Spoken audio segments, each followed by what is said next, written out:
இந்த மாதிரி நாள்லாம் என்னோட லைஃப்ல வரும்னு நான் நினைச்சு கூட பார்த்தது கிடையாது. 1 மந்த்துக்கு மேல அடி மேல அடியா என்னால எந்திரிச்சு கூட நிக்க முடியாத அளவுக்கு அவ்ளோ ப்ராப்ளம்ஸ் லைஃப்ல. இந்த மாதிரி ஒரு சிச்சுவேஷன்லாம் இதுக்கு மேல எனக்கும் சரி, யாருக்கும் சரி வரக்கூடாது கடவுளேன்னு வேண்டிட்டு இருக்கேன்.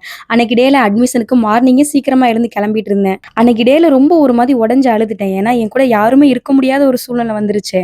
முத்துக்கு லீவ் கிடையாது. அம்மா லோகிய பார்த்துட்டு வீட்ல இருக்க மாதிரி ஆயிடுச்சு. அண்ணா மட்டும் தான் கூட இருந்தான். மாமியார் வரதா இருந்தாங்க. அவங்களுக்கும் சடனா வைரல் ஃபீவர் ஆயிடுச்சு. அவங்களாலயும் வர முடியாத ஒரு சிச்சுவேஷன்.